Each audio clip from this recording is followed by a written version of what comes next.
Liverpool won against Southampton last night. Ekitike scoring the winning goal late again. What a surprise. That's what we're doing this season. And then he got himself sent off. We're going to talk about how that happened, what that means for the next few games, how Slot responded to it. But first, I'm Lawrence from Liverpool, a brand new Liverpool fan channel. You helped me get to 1,000 subscribers, way ahead of my goal, which was the end of a year. Let's see if we can get to 2,000 subscribers before the end of the year. Help me get there. Ekitike says emotions got the better of me as his stupidity opens the door for Isak. First off, Isak would be getting playing time no matter what. He wasn't bought for 130 million to play second fiddle to Ekitike from the off. He was always going to get his fair share of minutes, his fair share of chances to get his goals. I don't think this changes anything really. I think Isak would have started against Crystal Palace on Saturday. The problem is, with Ekitike now sent off, who's going to replace Isak at the 60th minute? Because Isak's not fit enough to play a whole game. Maybe Chiesa.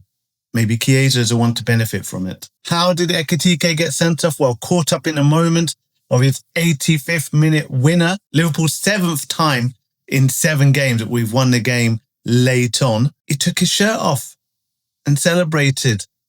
And you're not allowed to take your shirt off. It's an automatic yellow card. Referees don't even have a choice. It's in the rules. If you take your shirt off in the game as part of a celebration, you will get a yellow card. We can talk about the validity of that rule and whether that makes any kind of sense. But he was on a yellow card already because of frustrations in the game where he booted the ball when he shouldn't have. And then he forgot he was on a yellow card. And now it's a red card. Now he's missing Crystal Palace. Ekitike says, I was so excited to help the team achieve another victory here in our home, Anfield, for my first Carabao Cup match. The emotion got the better of me. My apologies to all the Red family. Thanks to the fans who support us and to my teammates for this victory. Slot was not happy though. He said in the post-match press conference on camera, it's not only stupid because it was his second yellow card, it's stupid even if you haven't had a yellow card yet. I do love how Slot doesn't mince his words at any point, even if it's about his own players. He just says it how it is, and that makes him very easy to trust. It makes him very easy to trust. And I'm hoping for the players themselves that too, because you know he'll always tell you how it is. Slot continues, maybe I'm old-fashioned, but I did score a few goals. Not at his level, but I did. And if I went past 3 players and put it in the top corner, then maybe you can say, this is all about me. But if I scored a goal like he did tonight, I would turn to Chiesa and say, it's about you, Federico. Great assist, great run, and I didn't have to do a lot. Maybe that's me being old school. What Slot is saying is, you got to tap in, mate. Don't take your shirt off and hold your name up to the crowd when you got a tap in. That makes it seem like you're very self-centered, when really Federico did most of the work for you and made the goal an easy goal for you. And it's a team sport anyway, right? Now, players have forever celebrated their goals, whether it's just tap-ins. I mean, Gary Lineker made a whole career out of tap-ins at a very, very highest level. Tap-ins are important. A goal is a goal. But I understand what Slot is saying. Don't make it all about you, all about your name on a shirt, when it wasn't even that special an individual goal. It really was a team goal. And so celebrate more with your teammates. But at the very least, don't take your shirt off and get a second yellow card completely unnecessarily. Slot continues, it was stupid, not smart in every sense. The good thing is that his teammates helped him to get the win over the line. But the thing is, now he is suspended for Saturday. And it's a problem because with Isak starting this game, only playing one half, maybe Ekitike would have started the next game. Or maybe Isak would have started again, but Ekitike would come on in the second half again. Now who are you going to put in place of that number 9? Maybe Chiesa. Maybe Gakpo comes over and Wirtz takes the left-hand side. Maybe Wirtz plays a false number 9. Slot has options, but he needs to use one of them now where maybe he wasn't intending to. Chris Sutton, former Blackburn Premier League winner, also says for Ekitike to get a second yellow card for that, taking his shirt off, is just sheer stupidity. I feel a bit bad for Ekitike. Everyone's saying what he did was absolutely stupid. It was absent-mindedness. Listen, he's a young guy. He got caught up in the moment. Remember, there's a lot of pressure on him. Everyone's expecting Isak to become the de facto number 9 for Liverpool and for him to have to feed off scraps. Yet he's scoring in is it 5 goals in 7 games now he's got? He is determined to make his mark. And he just got a late winner, making sure Liverpool get into the next round of the Carabao Cup. These are important moments for a player just starting his career at a new club at a young age. And he got caught up in the moment.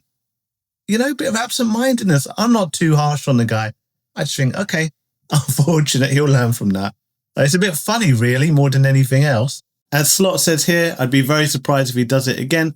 Yeah, he's not going to do it again. He's learned from that. But it does mean he's suspended for the match against Crystal Palace. He's in my FPL team. So I'm a bit gutted about that. I don't know whether to take him out of the team before his price drops too much. Maybe I've already missed it. I haven't checked last night. Anyway, you're not here for FPL news. And I'm sure the subreddit, Watching People Die Inside, will have this clipped. He goes from absolute hero, holding up his shirt, feeling like he's on top of the world, full of arrogance and swagger, to then getting his red card while still putting his shirt back on over his head and having to walk past his manager and the rest of his coaches with that face. It is quite funny, let's be honest. But I do want to talk about this rule of getting an automatic yellow card for taking his shirt off. I don't quite understand what's so bad about it. Why was that rule put in place? If you know, leave me the answer in the comments or shed some light, because I don't really quite understand it. Players already take half a minute to a minute celebrating and then getting back in position, right? There's already that delay. Taking the shirt off and putting it back on doesn't really add that much more time to the delay.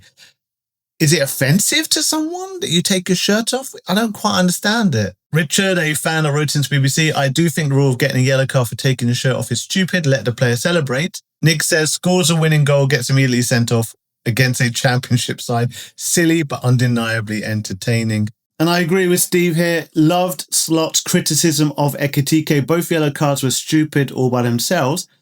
Frustration, kicking out at the ball, and then taking his shirt off. And if he had to take a shirt off, it should have been Chiesa's.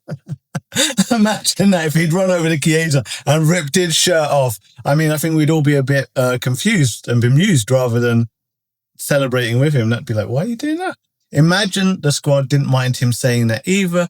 Sure, the rest of the squad were like, you know, you've just got yourself sent off and now the next 5 minutes we've got to play one man down. We don't need that when we actually haven't been playing that well.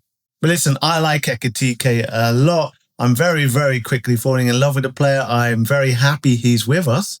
I'm going to do a video comparing Ekitike's stats so far to Isak per 90 minutes, comparing their playing styles, and pondering who may actually get more goals per 90 minutes this season or over the next couple of seasons. So look out for that video soon. And I appreciate you watching this with me. Leave your thoughts in the comments below. I read every single one of them and I'll speak to you again very soon. Take care. Bye-bye.